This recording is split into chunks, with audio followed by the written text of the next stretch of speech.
Senador, mais uma vez, muito bem-vindo aqui ao Jornal da Manhã. Como é que vai?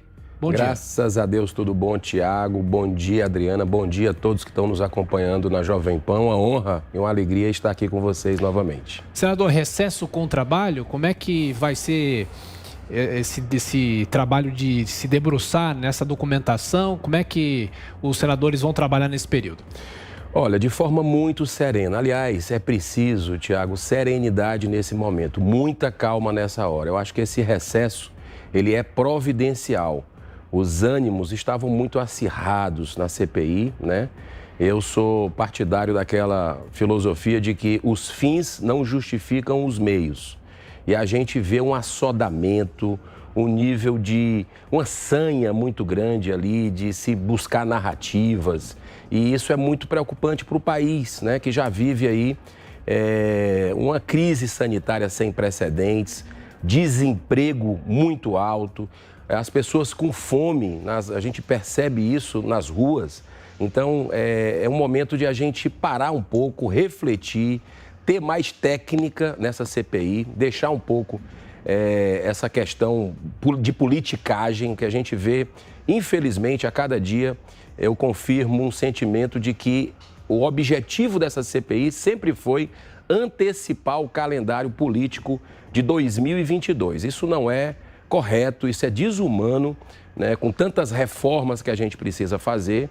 Ela foi prorrogada agora por 90 dias. Eu espero que nesse período aí de 15 dias, onde a gente vai poder analisar documentos, cruzar dados, mas também que haja uma reflexão entre os parlamentares que compõem a CPI, no aspecto de buscar um caminho com mais foco, né? Porque a CPI ela vem andando em círculos e patinando nessa ânsia de desgastar, né, o governo, que eu vejo que tem equívocos, né? Todos os governos têm equívocos, mas ao mesmo tempo eu percebo assim algo com um viés totalmente politiqueiro. Isso não é saudável para o país. Senador, giramos na sequência a pergunta de Amanda Klein. Você, Amanda. Oi, senador, bom dia, seja bem-vindo ao Jornal da Manhã. Senador, mas por outro lado, o senhor não acha que há muitos fatos e suspeitas de irregularidades que merecem investigação? O senhor, por exemplo, se notabilizou por cobrar justamente a investigação do consórcio Nordeste, a compra dos respiradores. Agora a gente tem o caso da tentativa de compra de vacina AstraZeneca, Covaxin, essa empresa de Santa Catarina, World Brands, que o ex-ministro Pazuello gravou um vídeo dizendo que havia sido assinado um memorial de entendimento. Na semana passada, o Cristiano Carvalho, suposto representante aí da Davat no Brasil, falou que foi procurado insistentemente por altos representantes do Ministério da Saúde. No mínimo, são procedimentos muito heterodoxos, não, senador? Amanda, em primeiro lugar, bom dia. Essa a investigação que a gente precisa fazer com serenidade. Investigar é o papel da CPI, da Comissão Parlamentar de Inquérito. Então, eu acho que tem que se debruçar. Esquece consórcio Nordeste, né? Está muito claro que eles não estão com um mínimo de interesse, né? A cúpula da CPI, nós tentamos levar o Carlos Gabas para lá, mas eles simplesmente negaram e agora não querem votar sequer os outros dois requerimentos meus que traz a dona da empresa da Hempcare, que é a empresa que comercializa produtos à base de maconha, que vendeu por 48,7 milhões de reais respiradores e até hoje não entregou. E supostamente aí, pelo que a gente pôde pegar de dados, dois ex-ministros do governo Dilma estariam envolvidos. Talvez essa seja o motivo da blindagem. Agora, nesse período, durante 2 meses e 10 dias, eles não quiseram olhar para investigar estados e municípios. É só governo federal. Só governo federal. Eles desconsideram o meu requerimento, que deu origem à CPI, inclusive, para investigar os bilhões de reais enviados para estados e municípios. No governo federal, nós precisamos investigar, sim.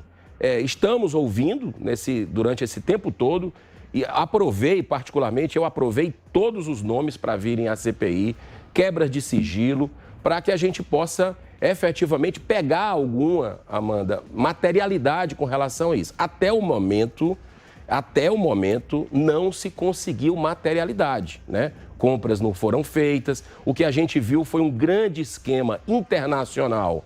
No caso da oitiva que nós tivemos na semana passada, da Davat, por exemplo.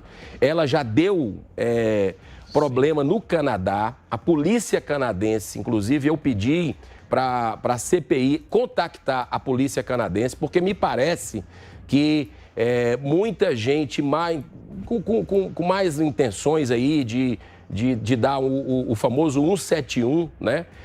Entraram em alguns países, inclusive no Brasil, tentando intermediar vacinas, né?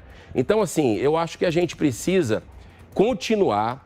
A cariação é muito importante que se faça. Por exemplo, o Cabo Dominguete, era importante que tivesse a gente feito a cariação com o Roberto Dias, servidor do Ministério da Saúde. Eu pedi, inclusive, isso, mas o presidente, eu acho que na sanha de ganhar mídia, né, de estar sempre em exposição, né, porque o objetivo é ficar trabalhando essa questão do desgaste do governo, resolveu prender.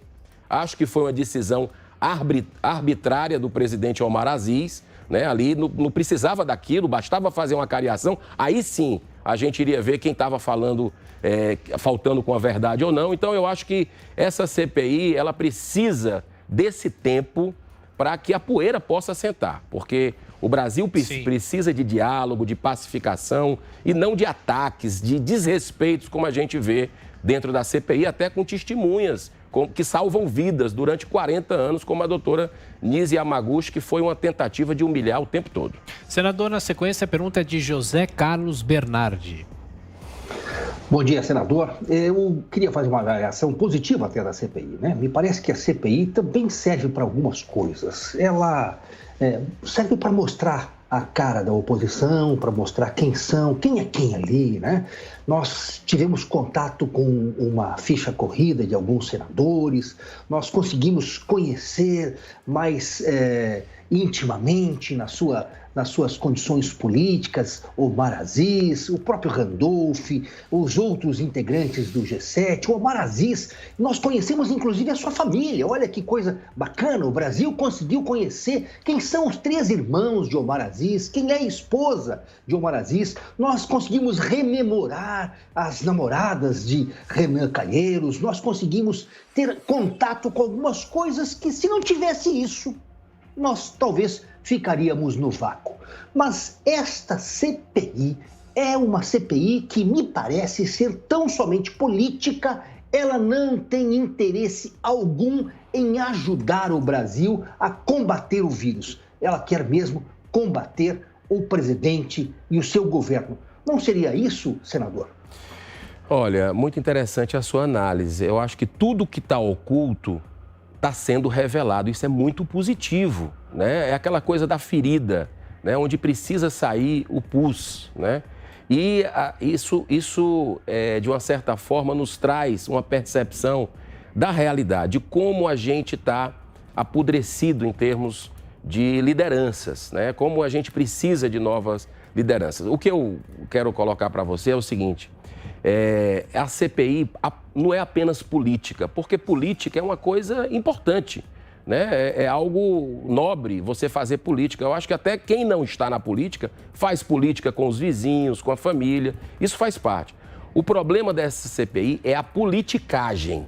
Ela é uma CPI, infelizmente, digo isso, sou titular, estou lá dentro, tentei ser presidente para evitar que o relator fosse o Renan Calheiros, porque ele tem conflito de interesse flagrante, tem um filho que é governador. Como é que vai investigar o Estado? E o interessante é que no dia que a gente foi votar o ex-ministro Carlos Gabas, né, que é o diretor desse tal consórcio do Nordeste, para mim, até agora, o símbolo nacional de corrupção dessa pandemia, escandaloso o que acontece ali dentro. E no dia que a gente foi votar, eu lembrei que o senador Renan Calheiros, o relator, colocou no Twitter, no dia 23 de abril, que iria se declarar impedido de votar qualquer coisa relativa ao seu estado na CPI. E eu lembrei, eu fiz uma questão de ordem na hora da votação. E ele fez cara de paisagem e votou. Ou seja, a população está vendo. O que está me preocupando quando eu chego nas ruas, porque era bom que nesses 15 dias os parlamentares andassem nas feiras, nos mercados, pegassem avião de carreira, né? Conversassem com as pessoas para ver o que é que elas estão pensando disso tudo. Então, eu espero, sinceramente, que esse chá de consciência, né? Esse simancol, como a gente diz no Nordeste aí, chegue para cada senador e perceba, para corrigir os rumos dessa CPI. Ainda dá para corrigir os rumos, tentar abarcar uma investigação mais ampla e restrita. Dá para fazer isso, alterna. Um dia governo federal, outro dia estados e municípios, se o Supremo deixar, né?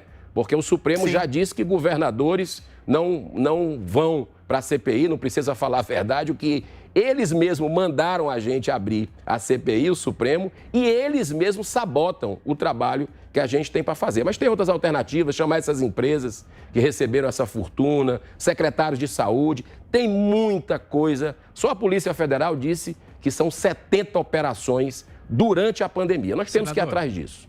Senador, em 30 segundinhos, por favor, para a gente encerrar, a denúncia de que Pazuello teria negociado a Coronavac sem ser com o Instituto Butantan, pelo triplo do preço, será investigada também? Como soa em Brasília a notícia? Olha, não tenha dúvida que precisa investigar tudo, seja de governo federal, de estados e municípios. Ele já negou, né, já colocou, que falou publicamente isso, né, não teria por que esconder, porque foi dada até entrevista nesse sentido, mas mesmo assim eu sou partidário de que que a gente precisa fazer esse trabalho de investigação como a gente tem feito, só que de forma serena, técnica, sem fazer pré-julgamentos, sem fazer antecipação de julgamento, que é o que essa CPI faz o tempo todo em narrativa, batendo na mesma tecla, dizendo para a população algo que eles querem que seja realidade, mas materialidade não se tem ainda e a gente tem que ter responsabilidade com a nação. Senador Eduardo Girão, do Podemos do Ceará. Mais uma vez, muito obrigado pela atenção, pela gentileza, pela visita aqui aos estúdios da Jovem Pan e bom recesso com o trabalho. Um abraço. Gratidão minha, parabéns pelo trabalho independente que vocês fazem e muito contribuem